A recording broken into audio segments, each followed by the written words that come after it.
Gold. DMs love giving it, players love getting it, and then they literally never spend it. And that's why, too many times in my games, and probably your games, gold items and rewards feel underutilized. I mean, let's be honest, outside of magic items, what are players buying? Rope? Yeah, right. Torches? I'll believe it when I see it. Tents? I literally have never seen someone buy this. I mean, most of the time, players get their starting gear and then boom, it's done. And don't you type that comment about, well, at my table we buy tons of common items and use them in creative ways. Well, that's nice for you, and how can I get an invite? I'm just asking for a friend, of course. But anyways, for most tables, gold and non-magical items end up feeling kind of useless. So naturally, I decided to fix it. The real problem, I think, is pretty simple. Players care about two things when it comes to items: a mechanical value and narrative attachment. If an item does something cool, players care. If an item has a story, players care. I mean, sure, caltrops are cool, but let's be honest, you're not really thinking about them. You're thinking about that dope fire sword you got, and rightfully so. I think that's pretty sick. Don't get me wrong, magic items are really, really cool. But DMs, correct me if I'm wrong, we really only have a few ways to reward players for adventuring. Give them gold, give them magic items, or level them up. And what do players spend most of their gold on? More magic items. So if we're being really honest, we really only have two ways to reward players, technically. I don't think I've ever seen a player buy anything other than magic items or spell scrolls. That tells me that D&D, more specifically, doesn't know what to do with items that aren't magical. And I think that has something to do with the way the game handles items, period. Magic items have rules and mechanics that players can engage with. I get a bag of holding? Well, here's the rules for it. Ring of Invisibility, page 191, literally, right there. Signaling whistle? A few moments Yeah, later. I didn't think so. It's crazy because while I was literally researching items for this video, I went on dndwiki. And literally, they have a section under adventuring gear called usable gear. Yeah, it's literally right there. That was my exact problem, and it's spelled out using beautiful CSS and HTML. So, what did I do? One simple word: crafting. Okay, hear me out before you all freak out with your pitchforks and yell at me. I don't know what it is, but crafting in TTRPGs isn't the most popular thing in the world. Plenty of people dislike it, and to be fair, I was also someone who felt that way. But let me show you what I've done and see if you like it, and if you don't, you have every right to comment away. Sound fair? Cool. How does crafting fix rewards? Remember when I said players only care about two things?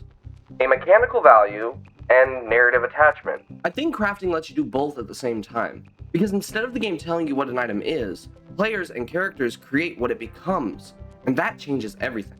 The idea behind the system is simple. All items have crafting tags.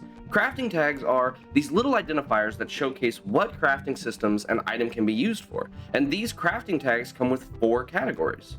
Cooking ingredients, used for, well, cooking, and sometimes alchemy, and will give you healing buffs. We'll talk about that more later. Alchemical ingredients, things that can be used to make potions.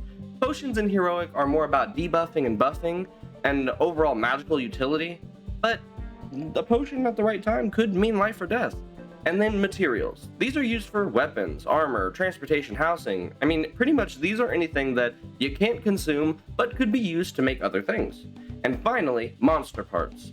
This tag is the most versatile of crafting tags. Monster parts depend on the part. They can appear to be used in all 3 crafting systems. We'll talk about the crafting systems more in a second, but it is important to remember that monster parts give a powerful boost to already existing ingredients or materials at the cost of making whatever it is you're making harder to make. I know that feels like a lot of information, and crafting tags can sound a little strange at first, but just hold on to this information. I swear it'll become important. The most important thing that you remember is that there are different types of crafting tags, and all they tell you is simply what type of system this item can be used for. There are 4 crafting systems that I made for Heroic. Now, these systems can be taken and applied to other games if you want, and those 4 crafting systems are cooking and alchemy, weaponsmithing, and armorsmithing. Cooking and alchemy follow very similar mechanics, as do weaponsmithing and armorsmithing. So once I teach you one, you'll technically already know the second. They are all built on a very similar flow.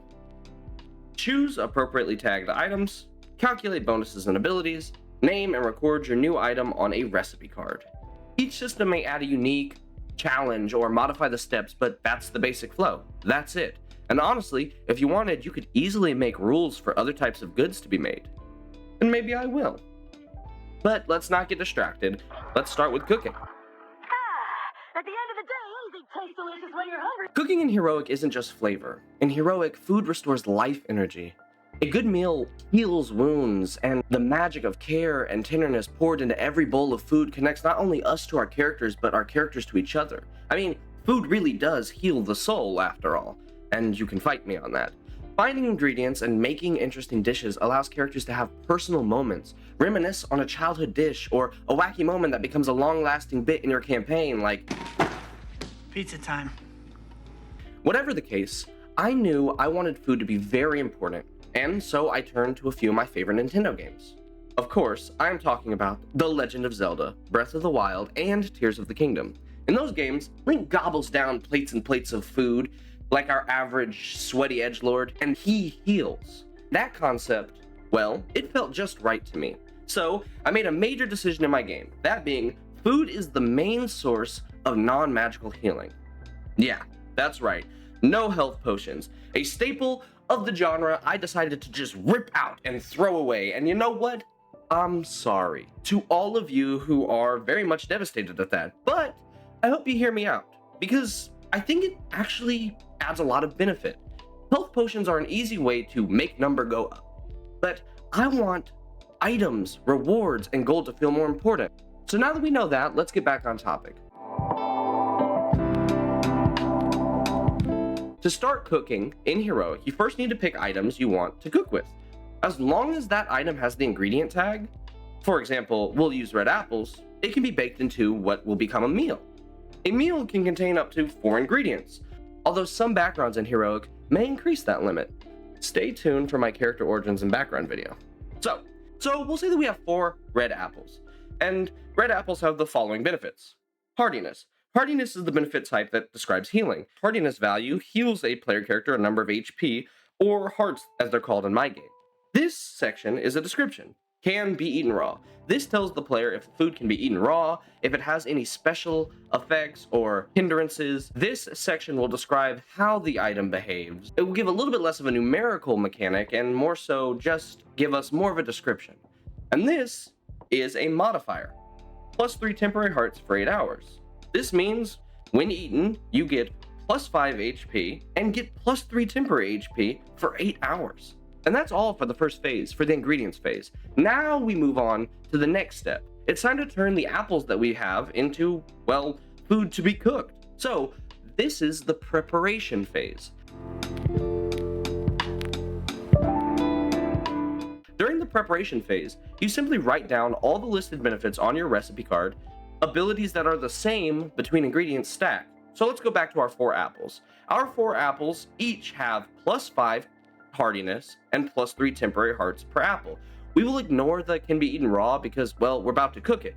So if we have 4 apples, we would make a new meal when combining them in the cooking system with a hardiness value of 20 and plus 12 temporary hearts. So now that we've combined all of our abilities and we've stacked any similar abilities, we have ourselves a mess of numbers. It's just a soup of plus 20 healing, plus 12 temporary hearts, and nothing more interesting. At this phase, I think it's important that the player starts to form an idea of what they're making. I mean, I know 4 apples could be literally anything. Apple pie, caramel apples, apple crisps. You get my point. What I'm saying is cooking normally isn't just slapping things in a pot and grubbing down, you Neanderthal. Ew! You need to actually start to think about what it is that you want to make.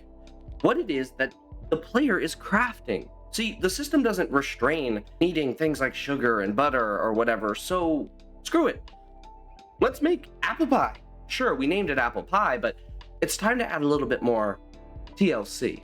And that's why I'm going to introduce you to the comfort modifier. The comfort modifier is calculated after your benefits are collected during the preparation phase. What the comfort modifier does is it makes a good dish even better by multiplying its hardiness value if you can answer yes to either of these questions. Are there a diverse number of ingredients? Traditionally, 3 or more types of ingredients used? Is this your PC's favorite food?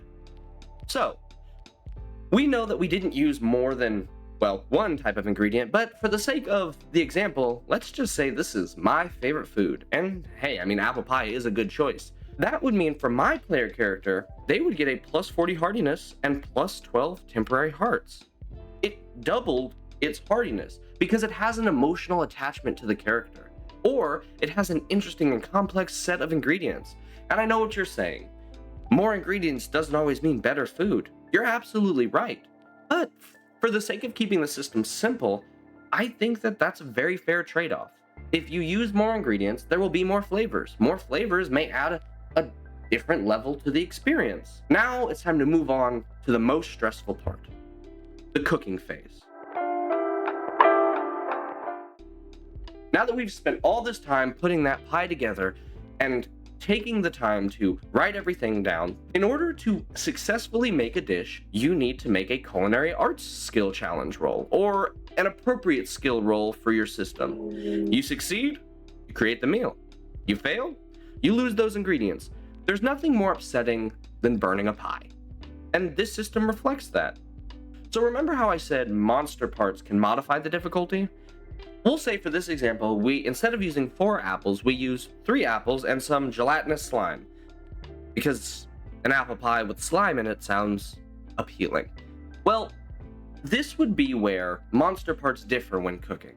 When you're using monster parts in anything, monster parts will have a third and final property, a difficulty modifier. This modifier can be minus 20 in Heroic. That's all monster parts do that's different. So, with that being said, for this example, we'll say we succeed, and that brings us to the 4th and final step, and this is the most important part. Everything else before this, whatever. This part is what makes these items different. Name your creation. Like I said, we can take 4 apples and make a plus 40 HP soup with plus 12 temporary HP, or this could be Marty's Tavern style apple pie packed neatly into your backpack and warmed by pot fire on a cold night's travel after a recent stay at the local inn. Or this could be Grunk the Crusher's fried fruits made with spicy chilies and earthy herbs that the party members learned were a recipe of his grandmother's.